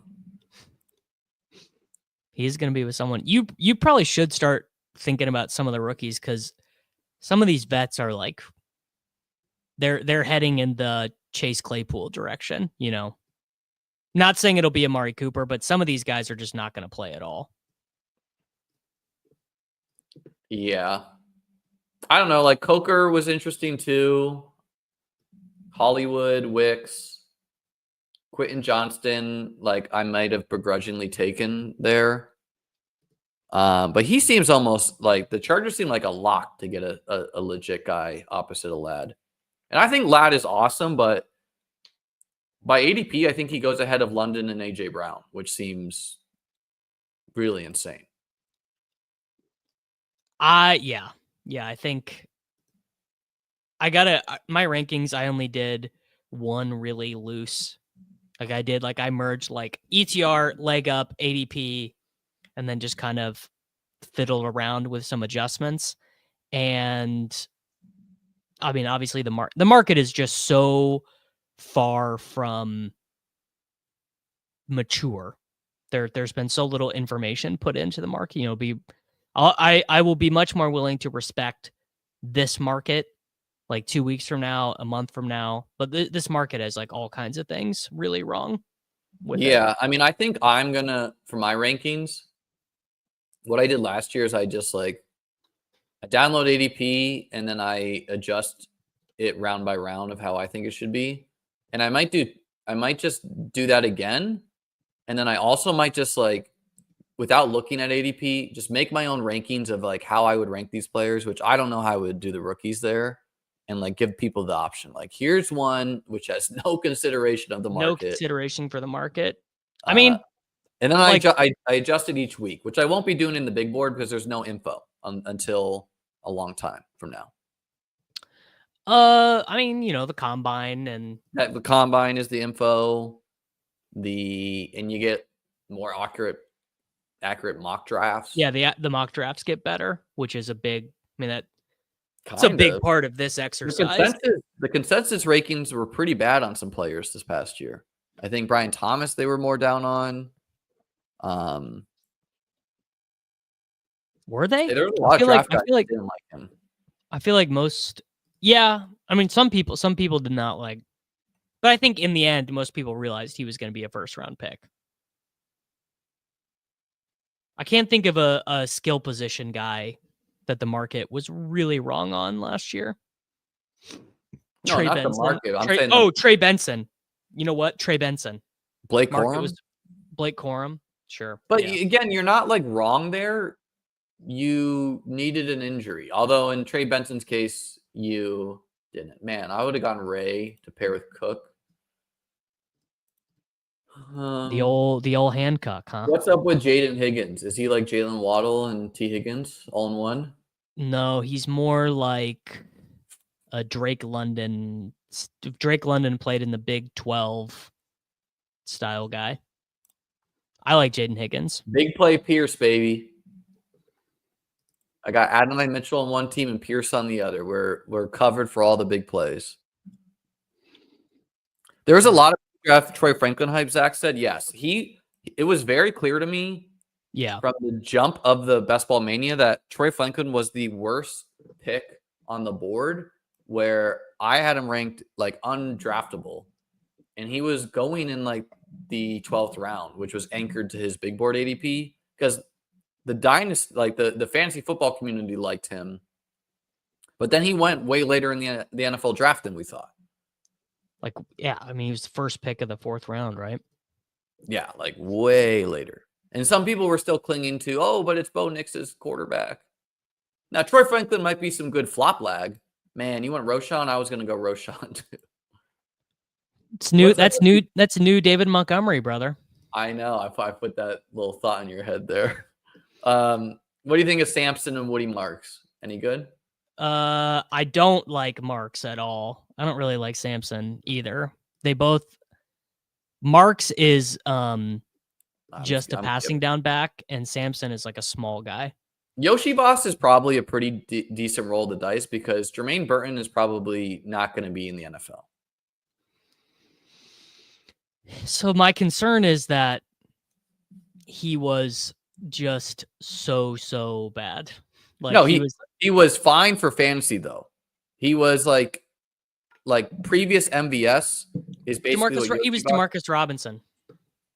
Yeah, but he's got like a much better quarterback. He's got the contingent upside. Like I don't think he's going to develop into a star by any means, but can he give you some 25-point games where he catches like 80-yard bombs? Yes. Like he showed the ability to do that. He also was targeted in the goal line, and Kasicki's maybe out of there. And Eric All has already been ruled out for next year. Yeah. So this is true, by the way. Tez Johnson is literally Bo Nix's brother. That is 100% true. He is Bo Nix's. Trevor Etienne is a pretty nice back too. No, I think he stinks. I was seeing some buzz on him. He's gonna be a UDFA. Yes, okay. This is definitely true. A bunch of these rookies, all-time ceiling price right now, but the ones that you hit on are gonna be like, you might get 100 spots of closing line value on Dylan Sampson or DJ Giddens or whoever.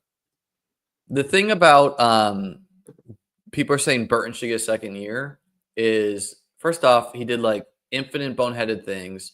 And then I think he got in trouble for like domestic abuse at the end of the year and whatnot. So it's just like, I wouldn't be surprised if they cut him. Or he could be a star. He got evicted from his apartment for domestic assault. Yeah. So, and like someone citing that Yoshi Voss has a bad PFF rating. I mean, he also had a terrible yards or targets per route run. Sure, but you don't have to be a great wide receiver to be a good fantasy option. We've learned that with like Allen Lazard. Like Allen Lazard was literally last in ESPN Open Score and was like an awesome wide receiver picks until he got hurt, right? Same thing with several other guys from last year. Alec Pierce. Alec Pierce was terrible in ESPN Open Score in analytics, and then obviously improved, and his game meshed with like Flacco at times. And did Liam freeze or did I freeze? Someone just froze. Either you froze or I just froze. You froze. I thought I could hear you. Tough scene. But anyways, like the PFF and the open score on some of the young players, I think we've learned to take with a grain of salt. Not that Allen Lazard is young. And when you look at the construction of my team, I have some some guys who should be reliable. Brian Thomas, Jacoby Myers, and then I have some guys who can give big spikes and have decent floors, A.J. Brown, Waddle. And then I'm just taking flyers on some guys trying to hit some big games. Cooper, Pierce, Yoshi Voss. I don't know. I feel pretty decent about my team. Herbert, don't know if I'm going to land a stack there because outside of Ladd, how do you stack Herbert? Will Dissly, brother. Here are some wide receivers with fewer than 130 yards who are third-round picks. So this is the Jermaine Burton group. Some hits here. Eric Decker was a hit. Marcus Wheaton kind of turned into a hit. Jalen Tolbert kind of turned into a hit. And that's it. And then a bunch of guys who never did anything. Third, probably a decent roll of the dice for my team with me having. Sure. I mean, I'm not saying he's bad. I just am sharing the information. Well, you were talking about Burton though, right? Or were you talking about Franklin? Yeah, I was talking about Burton. No, I was talking about Franklin for my team though. No, and I don't think you can use any of that for Burton because it's not. He just wasn't on the field due to being an absolute idiot. Now, is that going to change in a year? Probably not. Michael Wilson is also a pretty good click, I think. One, because who knows how Marvin Harrison Jr. turns out. Yeah, I think you and I just view fantasy football in such a different way, where I think that the past has a lot to teach us about the future, and you view each individual player in their own universe, which is, a lot of different ways to play the game. I mean, I don't know if I would summarize my thoughts that way. Obviously, I think the past is predictive somewhat, but I think being results oriented on some of these guys, you're going to miss some of the forest from the trees. And we've learned time and time again that some of these guys have wide ranges. And again, like, is Alec Pierce or Yoshi Voss ever going to be a league winner? No. And some people draft like every single player they have has to be a league right. winner. No, that's a really good point. Yeah. Right. And I think that's okay to do some drafts where you do try to hit league winners with every single pick, right? Because if you do that enough and you hit enough of them, obviously you're going to have a good team. But there's also plenty of value of a guy who can give you 4 spike weeks a year, in best ball particularly, right? No, that's true. And it's just far from a solved game. I do think probably trying to draft a league winner with every pick is probably bad. So you do need some guys to just get you over the line, Let me say this. If they exist and you can identify some of them, sure. Great. But this past year, they didn't exist, right? The year before, they did exist. Puka, Kyron, Achane, Mostert, right? These guys all existed. This past year, okay, Bucky, Tyrone Tracy, even Bucky was nowhere near the hit of Kyron from the year before, where Bucky's production was back-weighted, right? It was great. You wanted it in the playoffs, absolutely, but it wasn't carrying you to the playoffs as well. Kyron carried you to the playoffs and smashed in the playoffs, right? Puka was the wide receiver 6. And, people just assume what happened in the market before is also going to happen again, where if there are no Bucky's, Kyrons, whatever, which there will be some most likely, then yeah, just getting a Andre Yoshi Voss on your team this past year, you were okay, this guy gave me 5 weeks, right? Yeah. Which in a game where a lot of injuries occur is pretty nice. And if that guy's spike week, Marvin Mims, hits in the playoffs or hits week 17, you might literally win the tournament, right? Where Marvin Mims was an objectively terrible pick all year. And then he had a huge game week 17, right? So he had 6 touchdowns in the final month or whatever. Sure. He was a terrible pick until then. And he's probably going to be a pretty decent player, you would think. Man, I don't know. I took him in this, but I think there's a pretty wide range. I do not think Tez Johnson is a sleeper. He weighs 156 pounds, and it's just hard to be that small and be a really good NFL wide receiver. Happens. I don't really see why Rashid Shaheed should be 2 rounds more expensive than Marvin Mims, because Marvin Mims is not injured, and we know who his quarterback's going to be. Plays in a dome, brother. And we know that Bo Nix is Marvin Mims' quarterback, and they're losing Cortland Sutton, right? Whereas Rashid Shaheed, people are drafting him there because he was awesome last year until he got hurt. But there's a lot of like questioning factors there.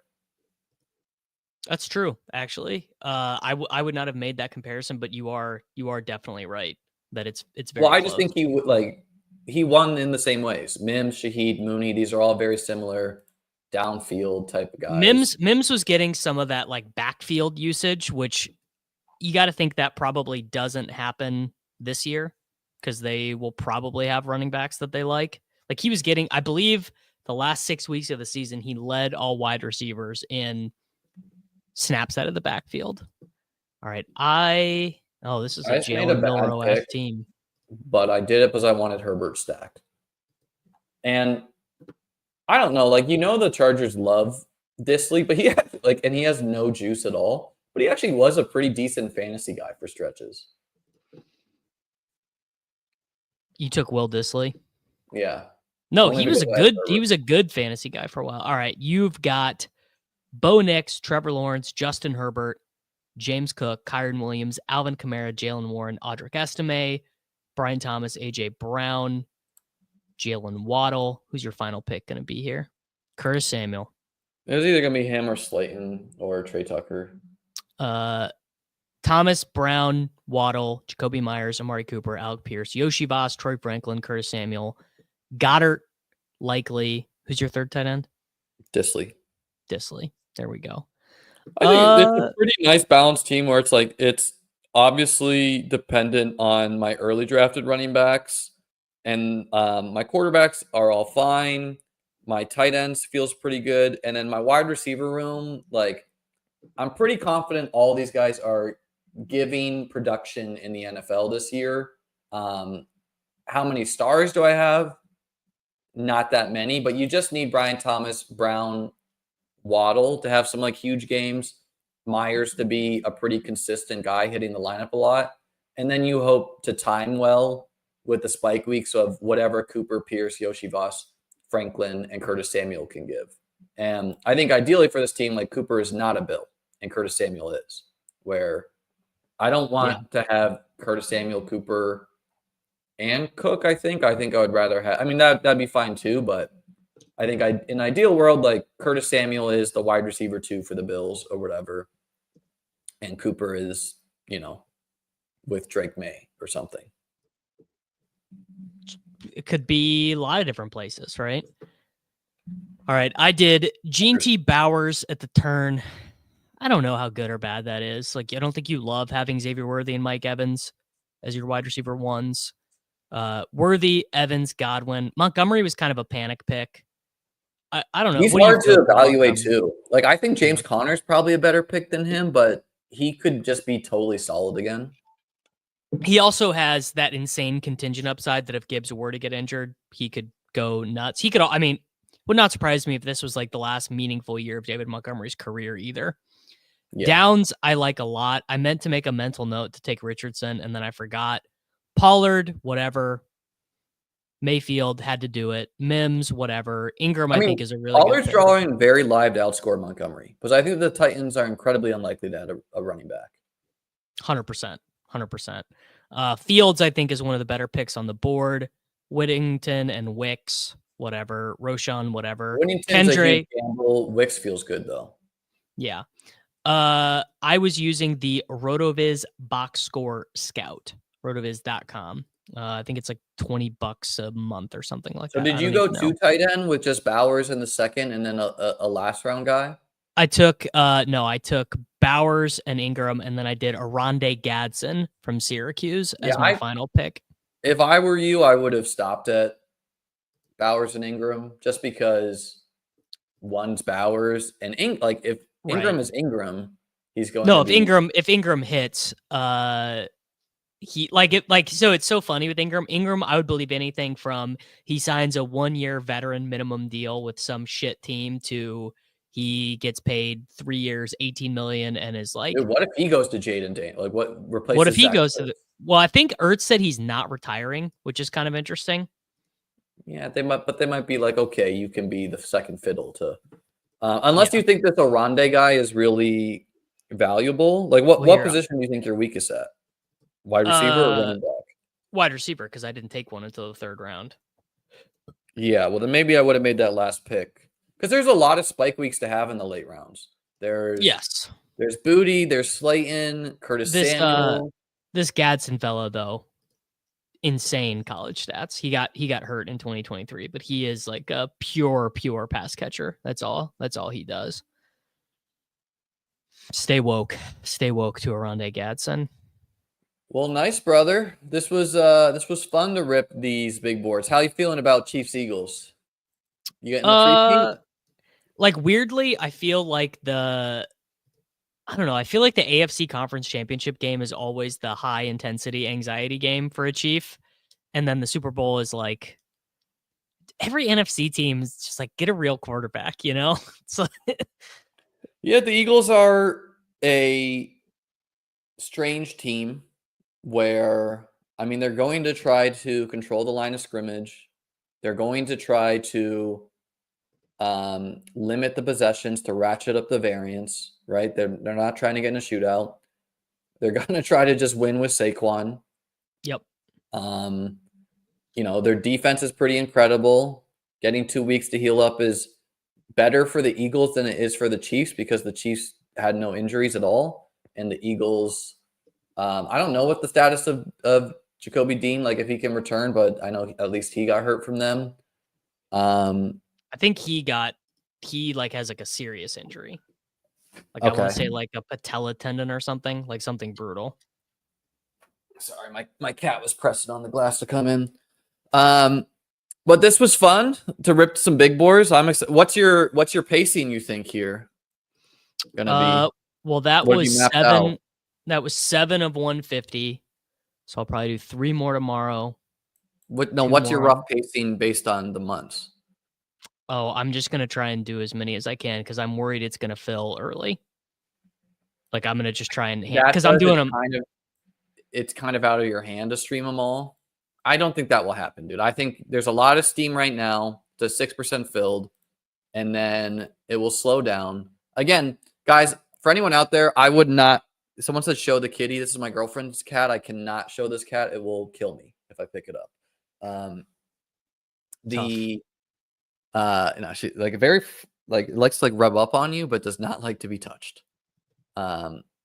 This is not a great contest to max if you like flatter payout structures.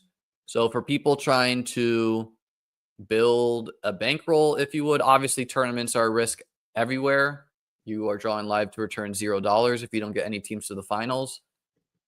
The nice thing is that if you do max, if you do get a team to the finals, which is not easy, 3 out of 12. So that is a difference, right? 3 out of 12 and then 1 out of 10, 1 out of 10. So easier than Best Ball Mania was, for example, to reach the finals. 558 people in the final. You at least get half of your money back if you max. But maxing this is $1,500 since it's $10 instead of $20. And you get $750 back if you get the finals. And if you did max, you would assume that you would probably get, maybe $400 back along the way. So you would at least guarantee yourself probably like $1,000, maybe a little bit more if you reach the finals. Obviously, if you don't reach the finals, you will lose money, but you absolutely have to be playing for first, $250,000 to first, and then 5th place gets $25K. So 10% of the buy-in to the payout to only 4 places worse. So yeah, if you have the money to invest, obviously do whatever you want, but that would be my advice to anyone with a smaller bankroll out there. Get some in to stay fresh. Like what I did last year is I only did like 40 with a real intention of that last month not drafting a ton because I didn't want to be burned out by the time Best Ball Mania rolled around. And I knew I wanted to draft a lot in May. What I think I'll do this year, because I do kind of want to max it, is I'm going to try to do as many drafts as I can by March, so that by April and May I can like take my time and then hit best. Like, you don't want to hit Best Ball Mania if you plan on maxing that and be like burnt out. You know, like that is like if you feel like stressed cramming in your big boards, I wouldn't advise that to anyone out there. Yeah, I mean, it's going to be stressful for me, but it's just because I'm trying to stream as much as possible when like Peter and Spags and like the ETR guys, like when everyone else is taking their time off, I want to be going as hard as possible. Cause like what would be ideal would be for Best Ball Mania to drop and everyone who knows what Underdog is, they're already in the routine of watching me. Their algorithm already knows that they like my videos, so that Peter's and ETR's and yours and everyone else's gets lower priority. That is my goal, is just to do so much. For you, I will be streaming big boards as well. I don't think I'll be streaming 150 big boards, but I'm sure you're going to crush that anyways. Guys, we appreciate you watching. Be sure to like, subscribe, let us know in the comment. It is so funny. Sometimes I look at your comments, Davis, and I notice you looked at mine too because you're fighting people in the comments. And one week I read yours and I was just like, you're all fucking losers. Yeah. Every last one. My comment section is typical. Like, there's a couple negative Davis guys who are like, Davis is an idiot. Liam's the best. And then Davis's channel is like, that Liam guy's the worst. He absolutely. And I always comment and I tell them to not fucking bully you on my channel. I don't allow that shit. I don't care. The losers can do what they want. And honestly, that is my deal. No one say shit about anyone who comes on my stream. You say something mean about Sam, you say something mean about Crane. No one. No negativity, man. Be as negative as you want elsewhere. I don't engage with the comments as much as you. Probably I should, but no, yes, do not bully Davis either. I don't really view it as bullying. I view it that some people have sad lives and some people also just like to say things. And if you're going to make content like we do, obviously you open yourself up to people saying whatever they want, right? And of course. So it is what it is, right? It's part of the game. So the game. Go Eagles. I wouldn't be mad if the Eagles win, whatever. Jalen Hurts totally deserves to win the Super Bowl. So it would be a kind of like a funny metaphor where it's like Nick Foles stopped Brady one year. I mean, absolutely like the most insane run ever. And then it would be like Hurts stopping the three-peat. I don't know. It's going to take a Herculean effort from both those teams. What are you worried about Saquon? Do you think Saquon is an issue for the Eagles? Because James Cook was getting after it, and James Cook's not Saquon. Yeah, I mean, of course. Barkley had a fucking 70-yard touchdown run on his first. Like, that game was over.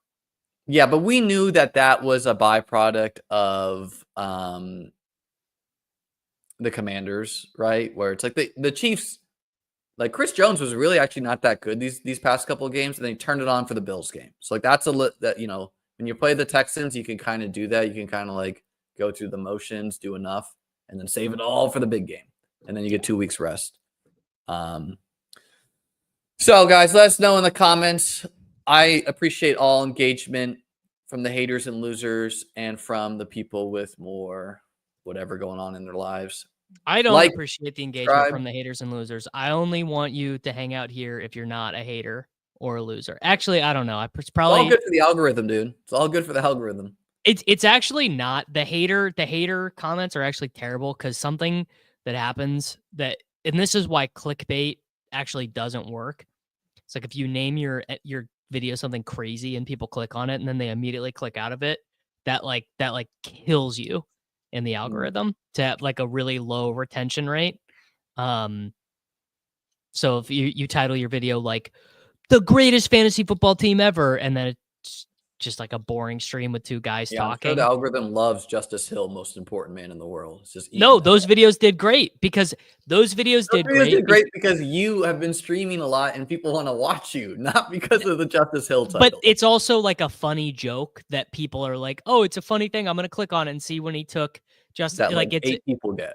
Yes, it's hyper niche. Because someone who has no. This is a niche time though. This is a very niche time. Like even the best ball folks, not all of them are in it right now. Correct. All right, let's get out of here, everyone. Thank you very much for listening. Thank you very much for watching. Click the like button. Click the subscribe button on the Davis Mattek YouTube and the Chess Lamb YouTube, and we'll be back with you guys next week. Adios. It's Short King Summer, dude. It just feels like no one in fantasy sports ever learns anything. Does he mistime it, or is Brock Bowers just a grown man? Brock Bowers is just a grown man. Dare I say, Rich, football might be back. In the words of Lane Johnson, this offense looks constipated.